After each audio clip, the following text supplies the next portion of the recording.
Welcome into our lives. And welcome to the Expanders Club podcast. We're so happy to have you. Join us as we embark on a journey of deep exploration, soul searching, and asking the hard questions. With the goal of truly understanding the most aligned, empowered, and purposeful versions of ourselves. We want to live an extraordinary life, and we're willing to dig deep to find out what it takes. Buckle up. You're about to meet a new version of yourself, an extraordinary one.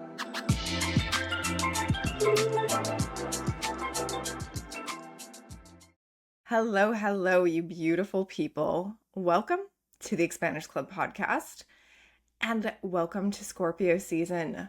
How are we feeling this season? It feels like something's coming, right? Are you guys feeling that? I feel like there's a little bit of transformation, maybe some transmuting, maybe some alchemy coming for us this season. Scorpio season can kind of get a bad rap, but I have some Scorpios in my life. I actually been collecting Scorpios and Cancers.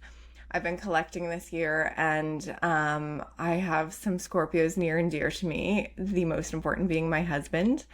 So I've come to really love and appreciate all that the season has to offer. It's a very different vibe than my favorite season, Cancer season. But it is so fun to see, and I don't know if you guys have noticed this with your friends or family members, like when it's your season, it just feels different. Like you really vibe with it. Like for me, again, I'm a Cancer sun and a Cancer moon. So Cancer season is my season. The minute it turns Cancer season, I am just like, I'm on the same vibration as the rest of the world. I feel good. I'm in flow. I'm at peace. And I just saw that. I just recognized that this week with my husband, again, who's a Scorpio. And I just see him like, he's just in a different vibration. And it's like, this is his vibe. It's his season. And like, good for him. I'm excited to see him thrive. And the rest of you Scorpios. I've been up to a lot. I'm not ready to share yet, but I will. A lot has been going on in my personal life that I cannot wait to tune you guys into. But I want to get into this episode because this episode is really juicy, and I will stand on my soapbox, get out my microphone, like say this over and over as loudly as I can. What we talk about in this episode is the foundational piece to all of the expansion work, all of the spiritual work, all of the outcomes that we want, the manifesting, the abundance, right? Like you can't do any of that without this foundational work that I'm talking about with Jacq Gould, who is the founder of Your Inner Babe. She helps women reconnect to themselves and reclaim their power. So what I'm talking about as foundational work is the ability, the alignment to know yourself and to love yourself.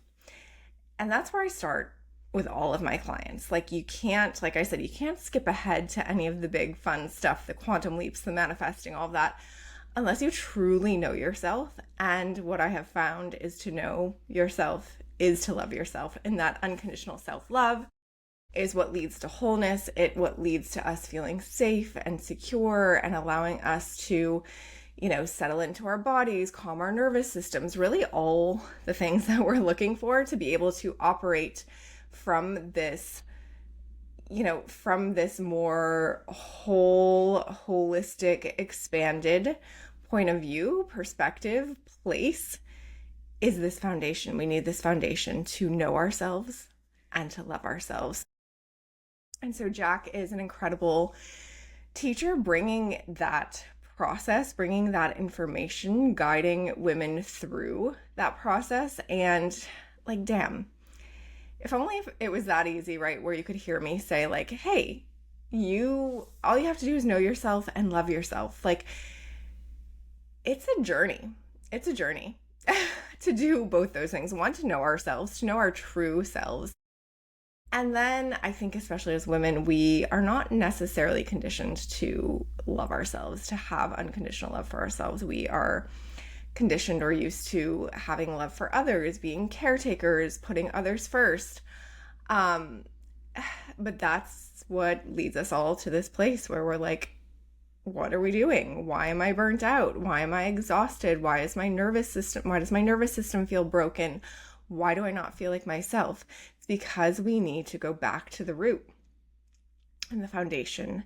And the more we know ourselves, the more we love ourselves, the better everything around us is. The more we have the more our cups are full, the more we have to give to those around us. It really is this incredibly important place to start. Like I said, I will stand on my soapbox about it all day. I will get up the loudspeaker. This is not the first time you've heard me say this. This is not the last time you'll hear me say this. And Jacq has a really beautiful way of breaking down some of the steps, breaking down some of the tools, really giving real life examples from her life and her client's life of how much this can change things, how important it is, again, how foundational it is. So I'm really excited for you guys to listen to this, to dig in. I would definitely take some notes on this one. I would definitely follow Jacq on her social media. She's very active on there. I'm going to link it, but I promise you that you can't go anywhere real without doing this work first. And you'll hear, it's not necessarily the sexy fun stuff, but it's so rewarding. It is so rewarding to get through it. It is so rewarding. You know, I had a moment the other day where I caught myself, and I don't necessarily have a ton of negative self-talk or never necessarily did. I would say, you guys know this, any of you have been listening, that I was a workaholic. I did have what I call the prove it energy. I had plenty of my own flaws, right? But as far as, at least for our generation, as far as my self-talk goes, fairly healthy. And I would say too, this is something that I want to make sure is clear. Like, some of the negative self-talk, it doesn't always fully go away. And it's not what it's about, right? It's a matter of what you do with it when it comes up, right? So if you're seeing old patterns come up, or if you're having some negative talk come up or negative ideas, it's a matter of, it's not like you know, all the work you've done is unwound because those are happening. It's the action that you take, the ability you have to recognize it faster, to witness it, to then say, oh yeah, what is the root of that? Is that true? And dismiss it, or, you know, work through it, get rid of it, do something about it. So like, the end goal is to not ever have any negative self-talk, right? We're humans.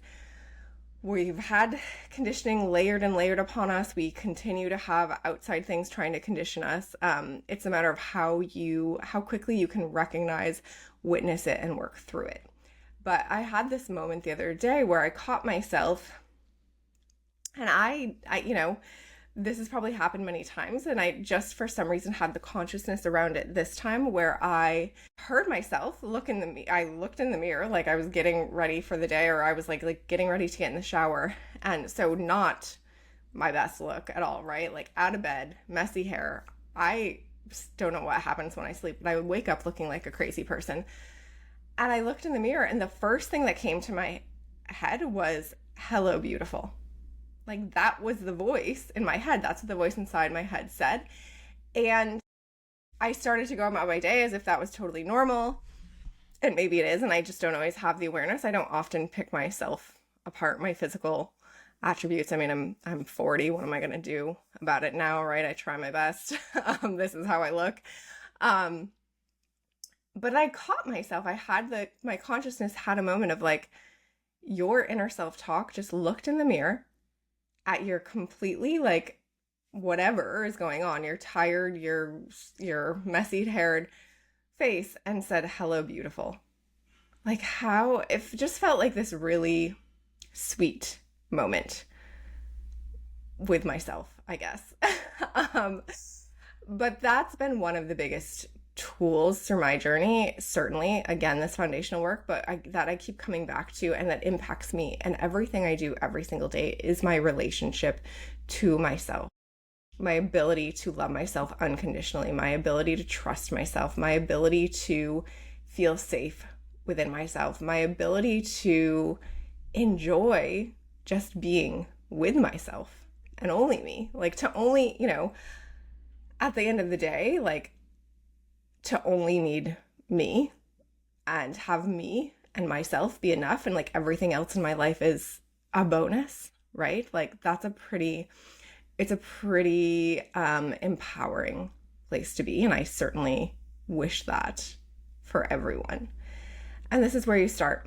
You start with getting to know yourself, truly, truly, truly getting to know yourself beyond the stories, beyond the conditioning, beyond the I should do or, expectations of others, and then truly loving yourself. And it's a beautiful, beautiful, very worthy journey. And Jacq and I have, through this conversation, like really uncover a lot of pieces that can help guide you on that journey. So I hope you enjoy it. I hope it leads you home. I hope it triggers something, clicks something inside of you that really decides to commit to and invest in that piece of the journey. Because like I said, it's not always the most sexy, but it is the most important, and it's so, so worth it. All right, my friends, enjoy this episode. We have links to Jacq in the show notes, links to her program. You know where to find me. For those of you who are new, hello. My name is Brooke Harris. I am obviously the host of Expanders Club podcast. I am also an oracle and a spiritual coach, transformation coach. You can find me on social media at _Brooke_Harris, also linked here. I work one-on-one with clients who are on their spiritual journey, on their expansion journey, want to build their spiritual foundation, want to transform, want to understand their purpose, want to really make the most out of their life. If that sounds like something you're looking for, or even just some answers to start to put the puzzle pieces together, I'm your girl, and you can find me and you can DM me on Instagram, or you can book a session through the link on my Instagram profile. All right, my friends. Happy Scorpio season. I hope it brings you exactly what you need. All right. Love you all. We'll see you on the other side. Hello, Jacq. How are you today, my friend? I'm good, honestly. I'm really excited to be here. I'm feeling good. I'm excited to have you, and I have to tell you that I pulled a card for our session, which I don't normally do, but when my intuition tells me to do something, I don't ask questions. Love. And so I pulled this oracle card from one of my decks, and you're going to die on what it says. Oh my God. It says, and I ask, like, just give me the best suited card for my time with Jacq. Mm-hmm. And it says, all paths lead home. Ooh. Inner authority, intuition, turn your gaze within. I mean, mic drop. Whole body chills. I don't know if I'm going to cry in the first 2 seconds of this. Okay. Dude, Love. right? So can you, I know why we're both getting chills, but can you tell the audience why that's the perfect card for you? Yeah, that is not only the story of my life, but the story of my purpose here in this world, I feel like, is to help people remember and remind themselves of the truth of who they are, to really tap into what I call the inner babe, but that is your intuition, your most authentic self. And it all stems from my life struggle of really running from myself and not listening to myself, and not having this foundation of self-connection that I now do have, which I'm so grateful to have. And I'm grateful every day that that's what I get to help other people build, is that foundation of relationship with who they are. Yeah. So you're helping people have self-connection, helping people know and find themselves. But how and why are we losing ourselves? It's such a good question. And honestly, it's a question I sit with a lot, because I think the more and more people that I come across, the more I'm realizing it is definitely, everyone's story is individual and unique, but it's collective for sure. Yes. And I really think it's not a matter of losing yourself. It's a matter of not even knowing yourself to begin with. And I'm such a believer that when we're born, we're taught almost immediately how to be in relationships with other people, right? If you have siblings, great. Your parents, your caregivers, then you get older and you make friends and you have teachers, and, it goes on and on and on. And we're taught how to communicate with other people, how to be loyal and trusting and caring. devoted and all of these things with other people, but we're never taught how to do that with ourselves. We're just kind of supposed to like innately know that's the expectation. And so people are so quick to say something's wrong with me, or I'm not confident, or I'm this, or I'm that, when in reality, there's a skill that you haven't learned. Yes. And if you learn the skill and you practice the skill, your life will change. But I think that's it right there, is it's not a learned skill until you realize, oh my God, I've been living my whole life without myself. Yes. Yes. And that's a scary moment. I've had that. Yeah. I've come to that moment. Same. Where, and I see a lot of my friends and a lot of clients have, where you just wake up one day, and it's usually through a path of trauma or situations or burnout. And for me, the moment was I opened my eyes and I was like, who am I? Who am I? I'm in my 30s, and who the hell am I? And what do I want? Yeah, totally. I think I've had so many moments, honestly, like we're being real. And that's another thing I believe, is that our life is kind of mapped out for us by this array of destination points that we're going to hit inevitably. But in between the destination points are disconnection points, and they're also inevitable. And there is no amount of work we can do on ourselves, nothing we could do to kind of save ourselves from these moments, because they're not meant to hurt us or harm us or break us. They're really meant to build us and create opportunity for us to remember the truth of who we are. And so I play my life out, and there were many disconnection points that I didn't know I was at the time that I was at them, until I realized, oh my God, this is what this is. But yeah, the first one that I hit, my rock bottom when I was a junior in college, that was a really dark time. And I remember looking in the mirror and asking myself, like telling myself, really, you either ask for help right now or you stop living, because this is not life. You are not living your life that you are deserving of. I didn't know how to get there. And that's ultimately where everything I do was born from, but it's scary. Yeah. That feels pretty early to have that moment. Yeah. Totally. Can we dig into that a little bit and hear a bit more about your story? Yeah. So, I battled with myself all throughout my younger years. I've always been really empathic and emotional, and, people labeled me as dramatic, but I am dramatic. That's me. Right? You're like, yes, I am. I What's your sun sign? My son's, I'm a Libra, but I'm a Pisces moon. And so I am a feelings girl. Yes. We love a Pisces moon. We love a Pisces moon. And I love that about myself now, right? But it was something I loathed about myself because I didn't understand. And so I battled with myself all throughout those younger years. I had an eating disorder that I didn't even know I had until I got to college. And I was a junior in college, and I just hit this rock bottom. I was pursuing performing. That was my passion. And I just hated myself. I hated everything about who I was.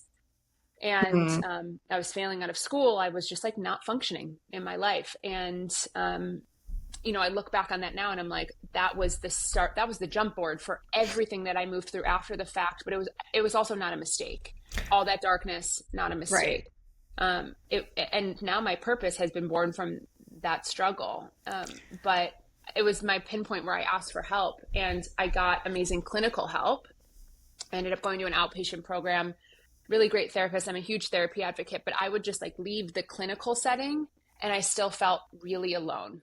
I just felt that I was dialing up all this awareness, which was so valuable, but I had nobody in my life or no place to help me meet that awareness with action, because I knew that I could make a change. I just didn't know how. And so, I tried on a few other careers for size, and ultimately I realized that this gap that I was living in, right? This gap that I knew I wasn't the only one living in, but it wasn't going to be bridged by somebody with a PhD or anyone with an MD. It wasn't anywhere in a textbook because I read everything. If it was going to bridge, it was going to be me. So I ultimately became the person that I needed. And that's where all of this started. Let's talk about that gap for a minute, because I think that's so confusing, right? It's less confusing than the rock bottom, because you kind of know where you are at rock bottom, 100%. right? Yeah. And the gap from rock bottom to I think even at rock bottom, a lot of us know, hey, there's this bigger version of me. There's something bigger for me out there. There's this different version, a bigger mission, whatever you want to label it. But the gap is a lot. It's confusing. People don't know where to start. How would you describe your experience with the gap? How would you help someone navigate the gap? Mm-hmm. Help me with I that. think, yeah, totally. I think the biggest thing is like, it is black and white to some degree. Like you're in this no man's land, you're in this in between, there's more, but you don't necessarily know how to get there. Um, Mm-hmm. but it's nuanced and everybody's experience of the gap is different. The biggest thing that I would say to somebody is like, if you're feeling like your patterns or your habits or your negative narratives, any voice in your mind is louder than your own, you're in a gap, right? You're in a gap and you're ready for more if you're aware enough to meet that awareness with action. And so it's not going to be some overhaul overnight. That's another thing. Yes. And that's where I mean it's not black and white where you decide you're in this gap and you're going to perfectly come through it. Like you can't perfect imperfection. Sorry. Yes. And I think that's also something I even learned this year. I was in my another gap of my own. I had another disconnection point. I was going through fertility stuff, and it was like really I was drifting from Mm-hmm. myself. Mm-hmm. And I realized, okay, I'm gonna need to help myself get to the other side. And I would get so disappointed in myself when I like wouldn't do it perfect, even though I knew that what I was ready to do.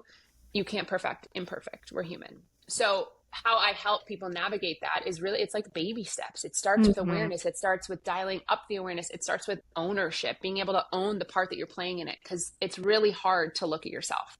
And sometimes I feel like one of my greatest gifts is I can see people before they can truly see themselves. Yes. Yes. So That is yeah. a gift, and that is so Mm-hmm. necessary as a coach, as a healer. Mm-hmm. Because that's the guiding light, Yeah, right? That's the guiding light. totally. Like I know and see your potential. Mm-hmm. Um, yeah, one of the things that you said is like you need to, if you're hearing voices that are stronger than your own voice, Yeah. right? Mm-hmm. But let's examine that for a minute. Mm-hmm. How does someone know what their own voice is? Like I think Yeah. that is part of the confusion sometimes, or Mm-hmm. the part of the disconnect is you don't even know what your own voice sounds like. Mm-hmm. Part of that's intuition, right? It's that whisper of I want more. I deserve, like, I know there's more for me. I know I can feel better than this. Like that's your voice. But sometimes I like to visualize, really visual. So sometimes I visualize like it's almost like a DJ board, right? How they're like constantly mix mastering the volume of things, and Mm-hmm. your volume is incredibly low, and every other voice is much louder. So those are the negative narratives, like the old stories, things like I'm not enough or people pleasing, like overextending or comparing yourself to other people, like just constantly hearing that you are less than you are. Yeah. But you feel it, right? You feel it. You're never as far away from yourself as you may feel at times. So you're always Mm-hmm. in there. It's just about like becoming quiet enough to hear your own voice again, creating enough space to hear your own voice again. Yeah. And a lot of the work is not sexy, right? Like we all want to do like the Oh God. 30-day manifestation No, it's program not. It's or literally not. Yeah. No. You're so right. And someone said to me recently on a podcast, like, I kind of feel like you were doing this work before it was cool. And I was like, correct, because it's not cool, right? it's Like not cool.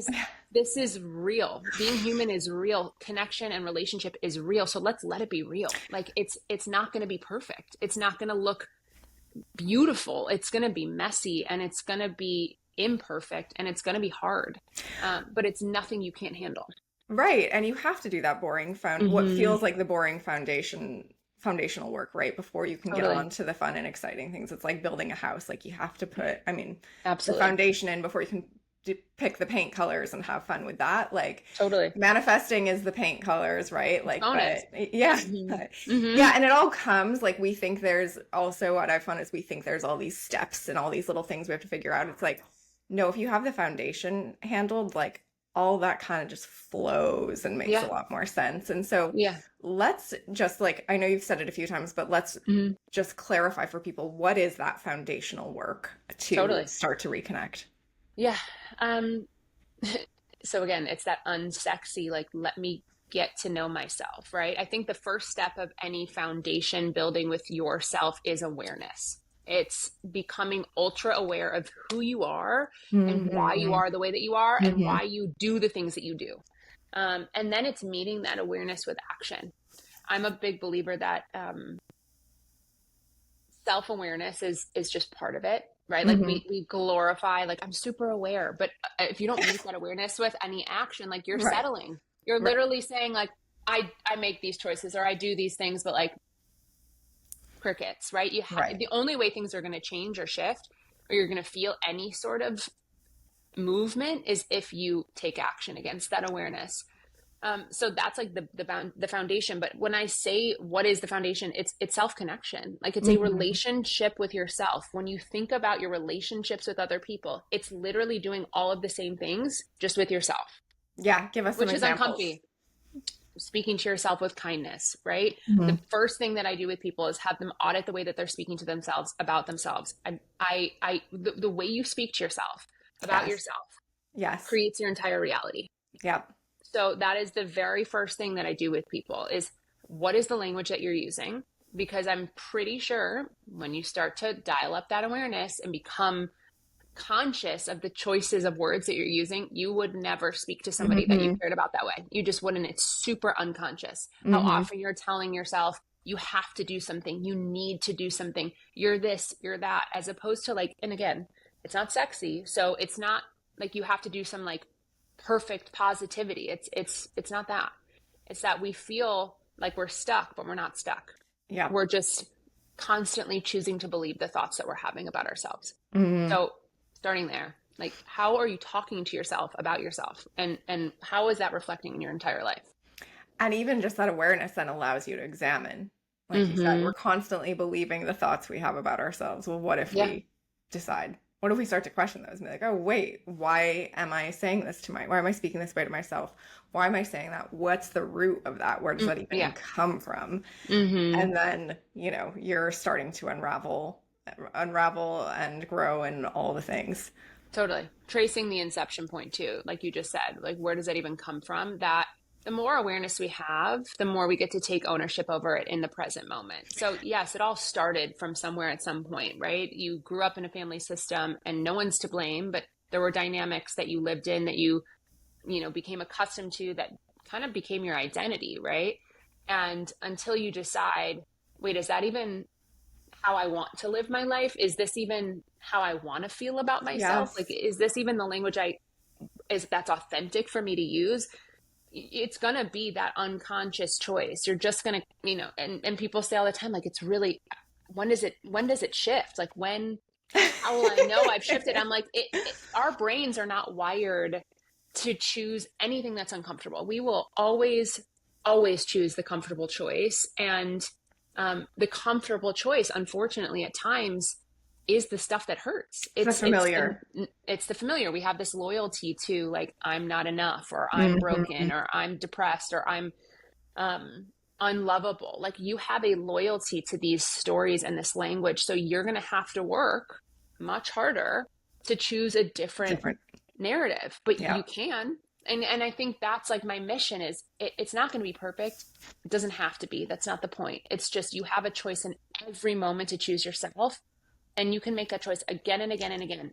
It's not like say you're in the moment and you believe all of a sudden you hear I'm not enough. Like why would I even go after this job, right? I'm not enough. You don't have to believe that. You get to make a different choice. You can say in that moment, whoa, I actually am enough. Let me try that again, Yes. So Yes. Yeah. mhm. And I think something that you are touching on a bunch is like the almost the easiest and the most intimidating fact is Mhm. like it's just you facing It's yourself yeah, in it's on this you. journey. It's on Like, you. and that hopefully is very empowering, but I feel like when you first start to understand that, you're like, oh shit. Yeah. Am I up for that battle of like going Mhm. against myself every single Mhm. day? Yeah. Um, Yeah. No, I think people are intimidated by that, which is what inhibits people from starting to yeah. begin with. Yeah.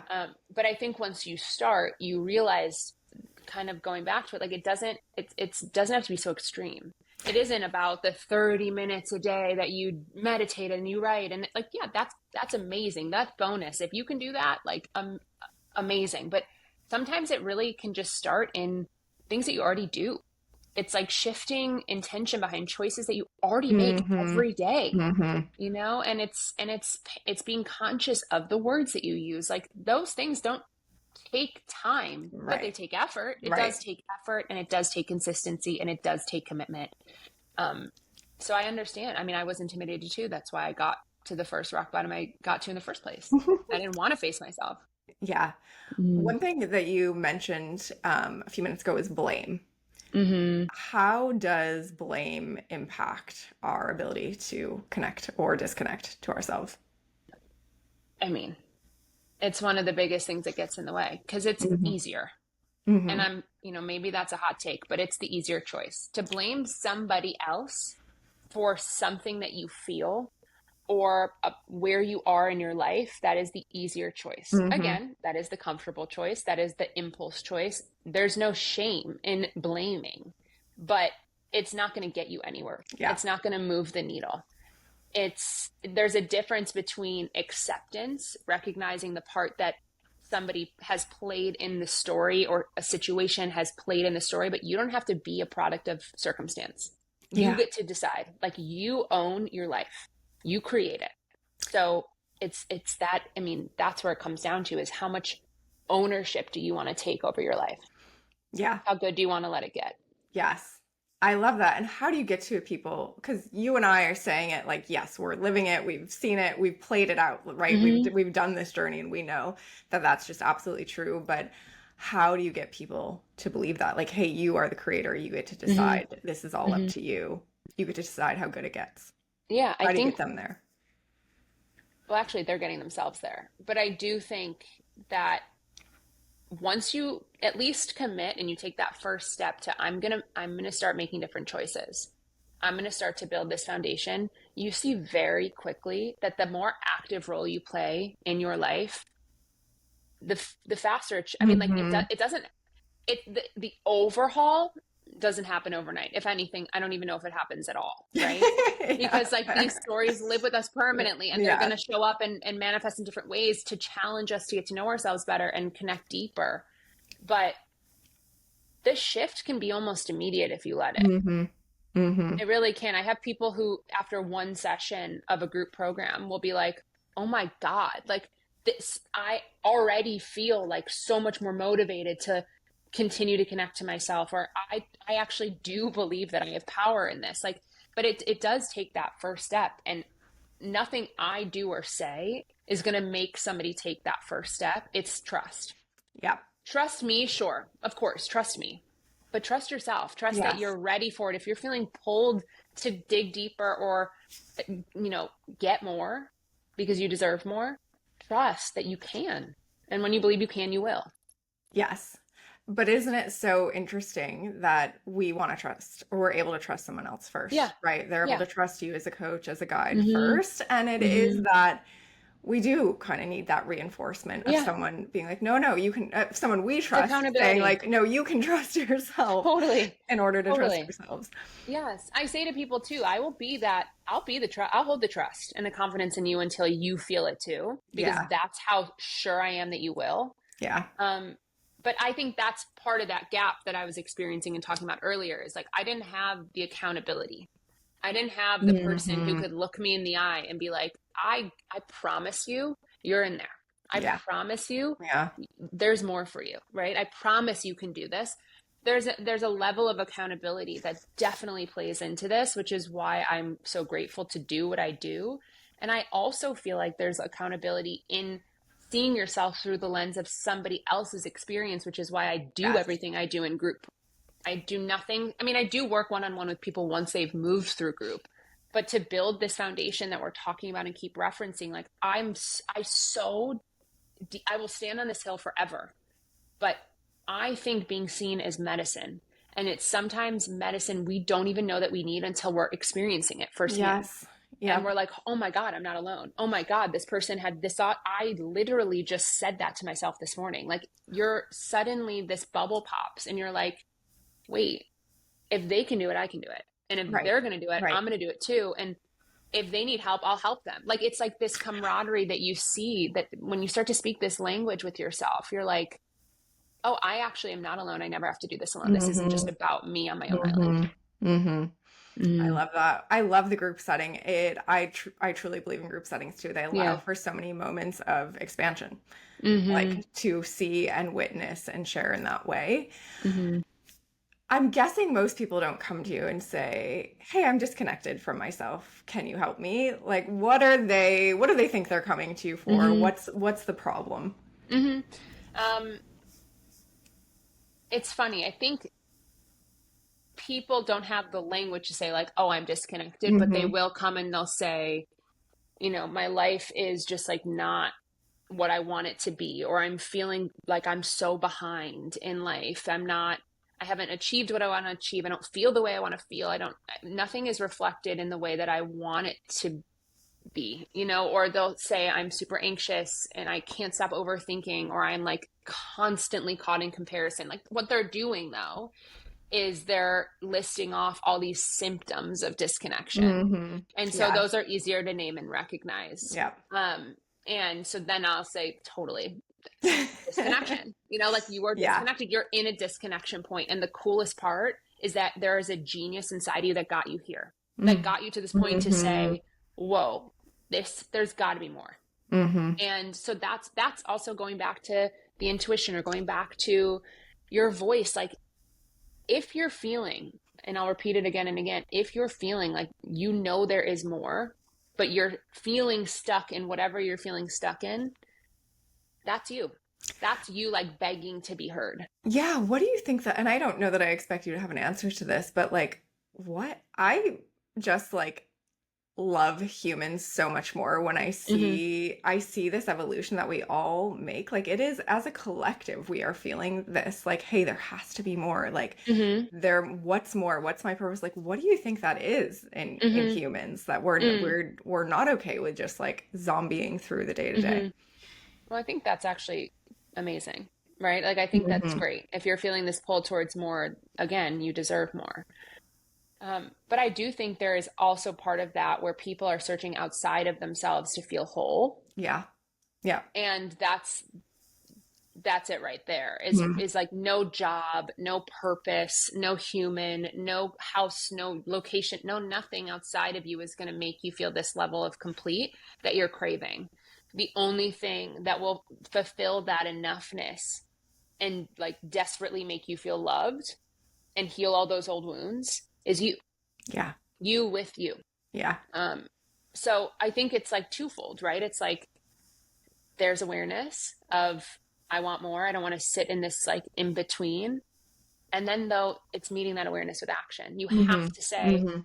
I'm gonna make this change. I don't know exactly how it's gonna look. I actually have no idea how I'm gonna get there, but I'm gonna at least take that one step towards myself and ask for help.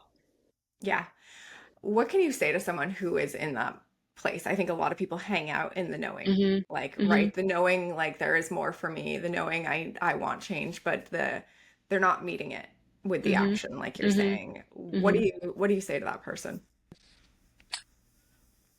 So people will say to me like, I don't like myself. And I'll say why. And I'm never asking, wait, why don't you like yourself? I'm asking like, why is that okay with you? Right. Right. Right.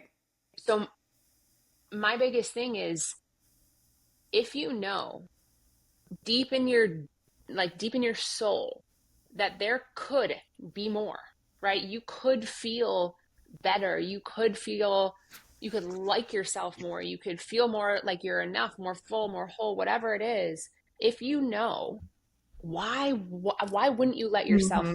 at least try? Hmm.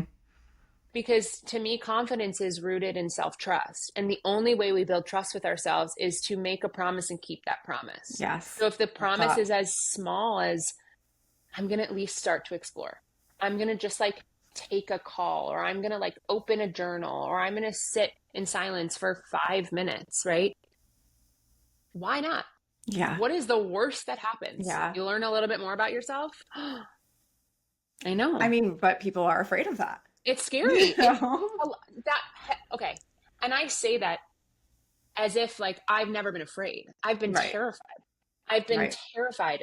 And so I say that though from a place of like there's no difference between me and you, right? I've been Right. scared. I've been there. I just made the choice, and you can make the same choice. Tell us, It's also yours. what's your story? What's your recurring theme that comes Oh, up? what is my story? Yeah. Yeah.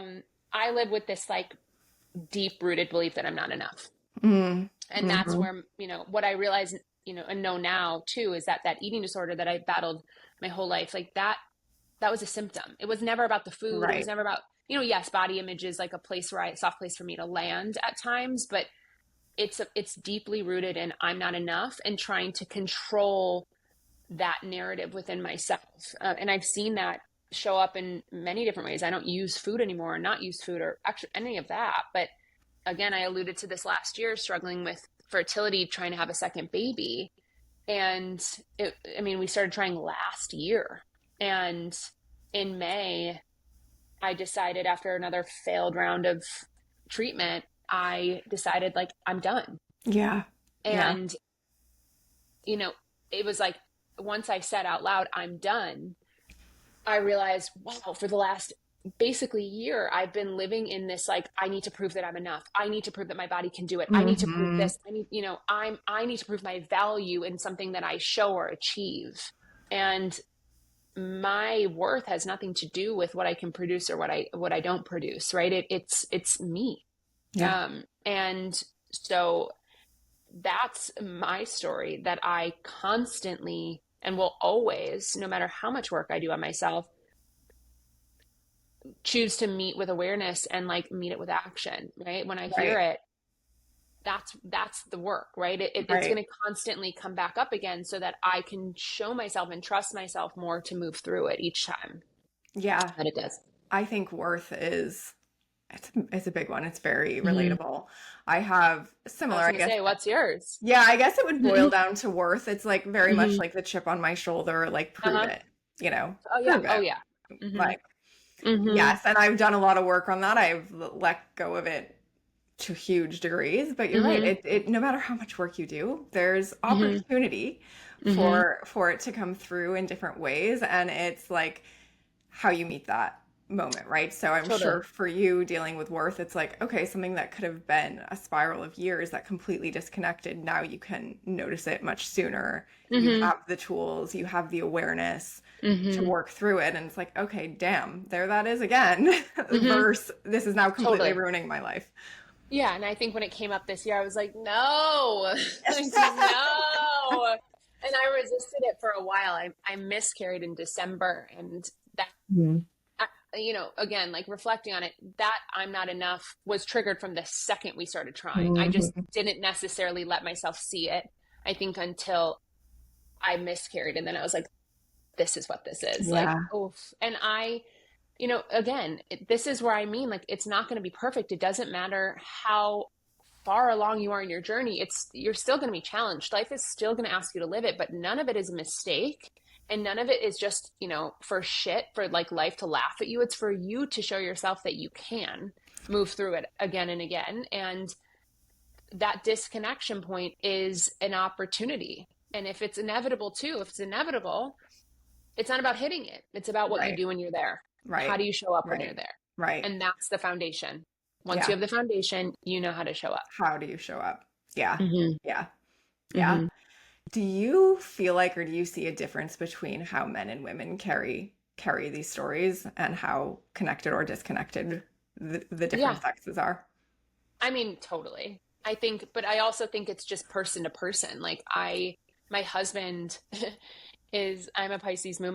My husband's a Virgo moon. Like he's just so Mhm. not, he speaks in a different language Yes. emotionally than I do. So I actually had this conversation with him a couple times throughout this last year. Like, do you just never feel that you're not enough? Like, is that just like not a part of you? And he was like, no, it's really not. But he has other things, Right. right? It just shows up in different ways. I see it show up in different ways. And how he carries himself or how he projects certain things. But then, like, I have two brothers and my youngest brother. And I just had a conversation yesterday. Like, he's really introspective and he's moving through something right now where he's realizing like his worth and his value. He really also does place it in what other people think of him. Hmm. And he can articulate that. He feels it almost like similarly to I like how I do. So yes, I think genders 100% play a role in like how you communicate these things and the weight of it all at some point. But I also Yeah. think it's just person to person. Yeah. Yeah. Yeah, fair. And I it's the world that we grow up into. How are these stories reinforced, right? Like 100%. something's implanted in the subconscious maybe at a young age, but then how is it reinforced throughout your life? And I Hmm. think between the genders, there may be some different opportunities, right, for different Totally. stories to be reinforced. And I think too, there's no better or worse, situation or old story. Like, there's no better or worse, right? Yeah. It's just like this is the one you've been assigned to grow through. And if I think about just like the family system that I grew up in, part of my parents were and are super involved, and I'm fortunate for that. But my dad even said this in the speech that he gave at my wedding. Like, they wanted our dreams to come true so bad Mm, that they would literally get out in front of us and like shoveled away. And with good that's where blame comes, right? No blame, but right. the intention was there. But what that did was it definitely robbed us at times of showing ourselves of our capability. And I think resilience is built from having to suffer, like, to, I don't want to say to suffer, but to like move through hard things. And so my brother and my youngest brother would agree with me, is that like it's just the environment too. We moved through hard things, but in a different way. And so now, taking like our own life by the horns, it's up to us. And so it's just interesting, because then my husband, it was a very different environment, very, very different. Mhm. Well, it's so interesting as an adult. It's like how, as a kid or even a teenager, do you even know what your dreams are? Right? You kind of have Uh-huh. to experience life to even understand Hmm. what your dreams truly are. And Yeah. no one can do that for you. It's like all the things Yeah. that life throws at you. Like I don't think you had expected to end up where you are, right? Oh my God, absolutely not. Yeah. No.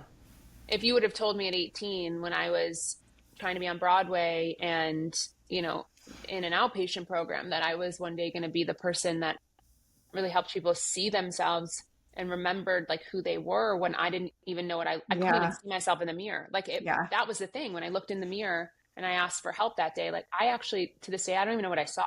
I like Yeah. vividly remember I couldn't even see myself. So if you would Yeah. have told me that sitting in that outpatient program, I probably would have cried and been like, Yeah. no way, like, there's no way. But it all makes sense. It all makes so I see it really clearly now, how everything kind of led me to here. How does this knowledge and this work impact how you raise your daughter? Oh, my favorite question, because Mhm.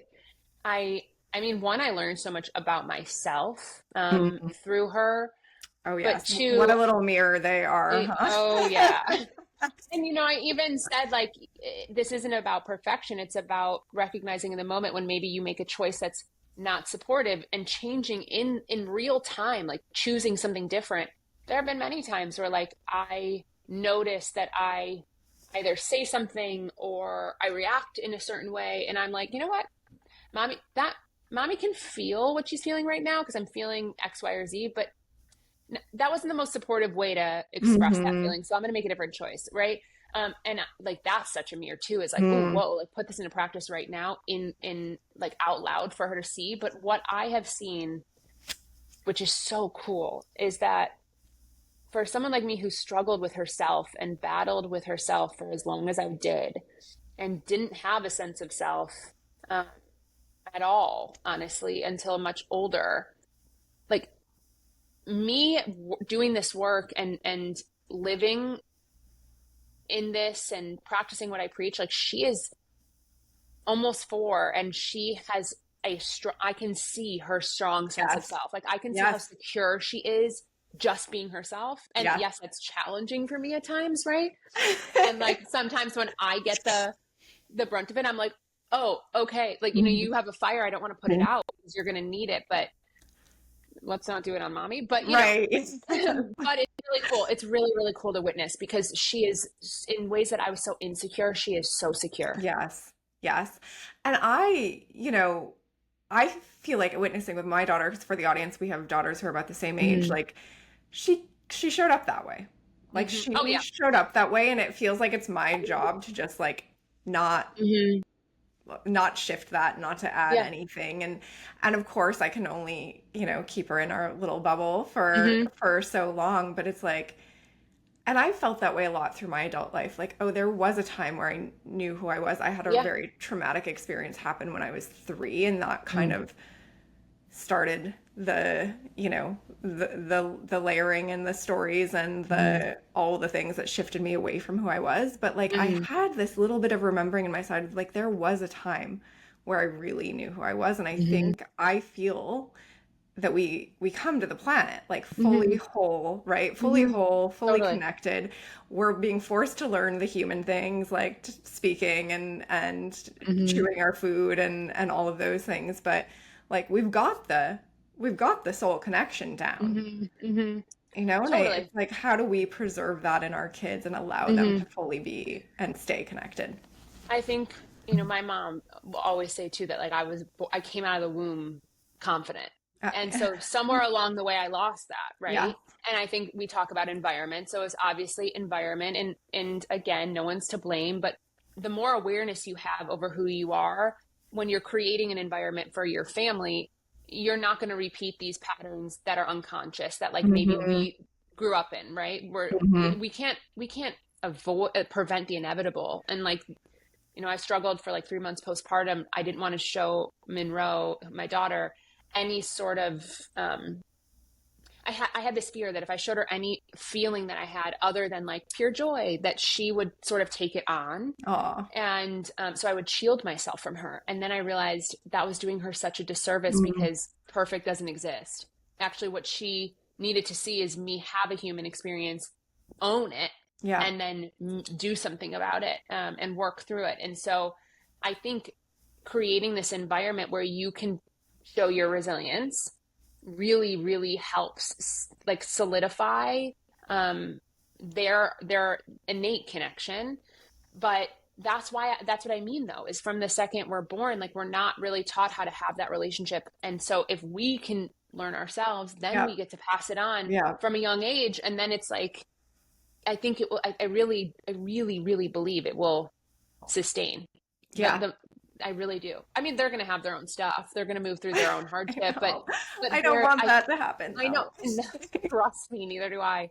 But they're going to be better for it in the end because they're really already they're starting out strong. They already feel so evolved. Yeah, They feel like yeah, such evolved creatures. yeah. What are your daughter's astrology signs? Everyone always laugh. They're like, "Oh, she's a double cap. She's a cap sun, cap rising with an Aries moon." Oh wow. Oh wow. Okay. Uh-huh. I know. Uh-huh. Okay. What Okay. about you? Yeah. Bowie is a Virgo sun, Mm-hmm. Hmm. Pisces moon, just Oh, like we love a you. Pisces My moon, little girl. feeler, and she's Cancer rising, so she's Oh, very, very uh-huh. emotional, very, but like in really beautiful. But she's just very Mm-hmm. emotionally intelligent and like Mm. picks up on others in Mm-hmm. really kind, caring, loving ways. Like Mm. I don't see her taking any of it on herself yet, Mm-hmm. but that's why I'm like hyper aware because I'm like she is just this like little Feel her. emotional loving being, Yeah, I see you her. know. I see her. Yeah, no, Monroe is incredibly emotional, very fiery. And but also very much like I'm going to do it myself because Yeah, there's the Capricorn in her. the So like, fire, yeah. yes. So she wants to take care of herself. She wants to like move through her feelings herself, which is really cool. But Yeah. also at times I'm like, let me show you some skill. Let's build the skill so that you really can do that. And so that's the challenge totally Yeah. for me. What are the tools Hmm. you use with your little one? We do a lot of like the pause, peaceful pause, the Hmm. breathing. We've been doing breathing and then we turn it into a Yep. different animal sound, I which love is that. like I fun. love that. But Uh-huh. what are some of the things you do? So we name feelings as colors. So I'll be like, what Ooh. color are you feeling right now? And red is angry, blue is sad. But I found that to be very helpful. We also pause. We do a lot of, I call it a 3-minute reset, which is actually something that I do with adults. But for her, we do like little 30-second increments of that. in a minor way, just because when she's feeling big things, like sometimes if I say to her, let's breathe, she'll say, I don't want to. And I'm like, okay, so then let's do a 30-second reset. And she kind of knows. Mm-hmm. But we do a lot of that. We do a lot of affirmations in the mirror. Like I love that. she wants to put on, like she wants to play with my makeup. Oh my God. I know. Yeah. I know. And so I whatever, but I think it's fine. But I kind of meet that with, okay, let's see how we talk to ourselves when we put on the makeup. Yes. Yeah. So that she could see like if there's more underneath how you actually look on the outside. And so I want her to start associating with like the mirror in a way that's supportive and loving versus like, let's critique the second we get here. I know. It's so good. My daughter loves to look at herself in the mirror. She loves to pick out her outfits and like, she just like thinks she looks great and everything. And she does. And I love it so much. And like, I know. My husband at once was like, well, when do we tell her it's not good? She's like, I'm so pretty. Like, he's like, when do we tell her like maybe to keep that to ourselves? I'm like, never. We never do. No, I know. I said to Monroe this morning, I was like, you look so cute. And she was like, I know. I'm like, oh. But like, I want her to be like, let's build that. Let's build that. Let's build that. And then they start to learn what's appropriate to respond and what's not. Right. But again, what is appropriate to respond and what's not? Because I see people all the time and myself, like I've had to really work hard on not deflecting a compliment. So I think it is okay to say like, thank you. I really like my outfit too. Or like, I think I look really cute today too. Like, I actually think that's okay. Because that's our own conditioning showing up. Like, just because I look great doesn't mean you don't look great. 100%. Right? And that's like the immediate assumption that we have that like, if I'm saying I look good, then it must mean I look better or you don't look good. And it's like, that's not what these kids mean. Because she goes around and tells people all the time from like the age of like 1.5, she was telling people, I like your dress. I like your hair. Cutie. Like, like these kids they're not comparing themselves. They're saying, I look great. And like, hey, you do too. Yeah. And I think that's where I see there's so many cracks, like, raising a kid that allow you to see your own conditioning and BS. And it's like, that was a real moment for me of like, we don't need to teach her to say that differently because she doesn't mean that she's prettier than anyone. If someone was standing there in the mirror next to her, if her friend was standing there, she'd say, you look pretty too. Totally. We don't need to shrink ourselves for other people's benefit or to make other people feel better. And, this goes back to too, like the language that you use is so impactful because it's less about like us, I think, constantly affirming to them how good they look. And it's more about how we speak to ourselves about ourselves in front of them that really builds the narrative. So, instead of looking in the mirror being like, oh my God, I really need, like, I'm not doing Botox anymore, but like my wrinkles are so bad, right? Looking in the mirror and being like, oh my God, mommy looks beautiful right now, right? Like mommy's skin is glowing, and not again for toxic positivity, but just so it's not about picking yourself apart. And so she doesn't, or they don't start to believe things that are just like not true. But I also like, I said how I was labeled dramatic, and it was because my impulse, and still is, whether I'm happy or I'm sad or whatever, like I will cry. Like you pull the card and I just cry. And like that is like, I wonder if your daughter's like that. Tears are like my first reaction to things. And my daughter's like that too. And I just have this constant memory of people being like, why are you crying? Why are you crying? And my dad being like, nope, we're not doing the tears. Nope, not doing the tears. And so now when she gets upset, I really I caution people. I'm like, please don't ask her why she's crying. Ask her what she's feeling. Yes. Like, what are you feeling? What's going on? Right. But not like, why are you crying? Because who cares? Oh my God. There's so much annoying language. we use it as adults with kids. Like, the like, be careful drives me nuts. Like, be aware of your feet in space. Like, where's your head? Right. Like, be careful means nothing to her. Totally. Or like, oh, it's okay. Don't cry. I'm like, do not tell my kid not to cry. I know. And, I'm such a germaphobe, and it's like something I've always really had to work on. And so we're not going to be perfect. I think that's the other thing. But I really think ownership is like the biggest thing that we can do and the most valuable thing that we can do. So when I am a germaphobe in front of her, I'm like, this is mommy's, this is mommy's thing. I'm sorry. Mommy needs to take some deep breaths. There's Yeah. nothing we can do right now. We're at an airport. You're going to like roll around on the Oh, ground. yeah. I'm like, You gotta let mommy's it go having a with a hard kid. time. Yeah.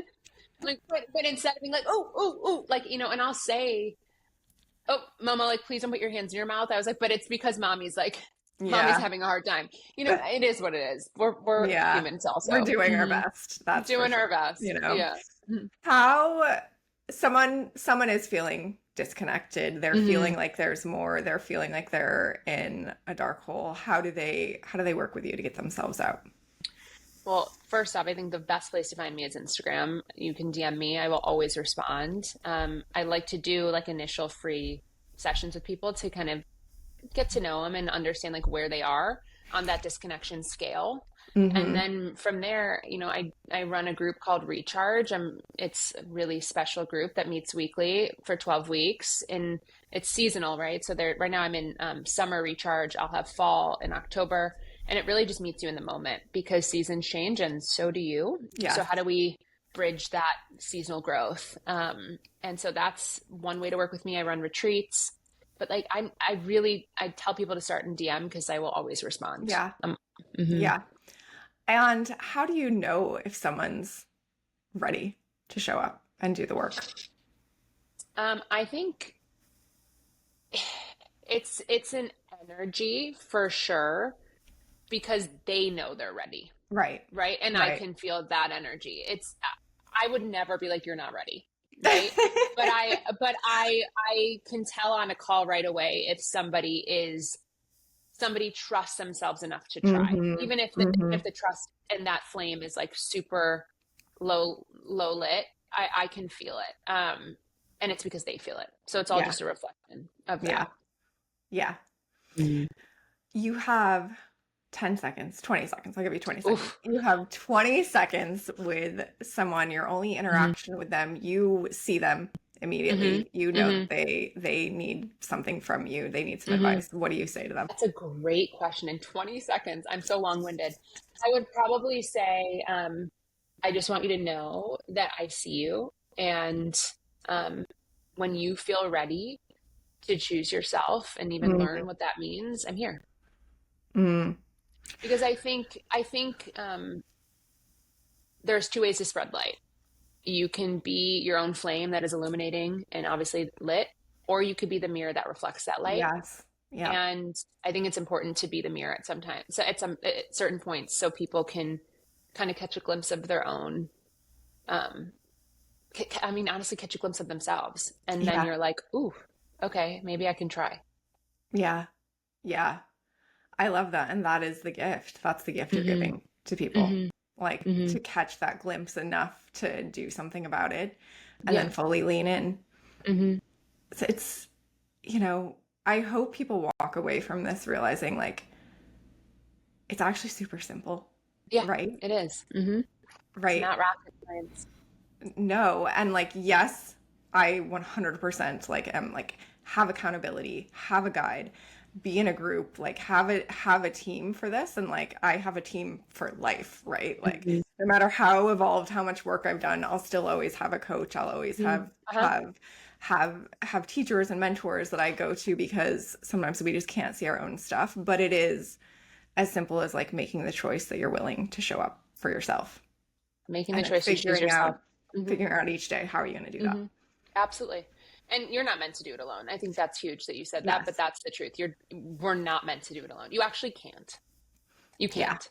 Yeah. You can maintain and you can build and you can expand and you can evolve, but you are not meant to do it alone.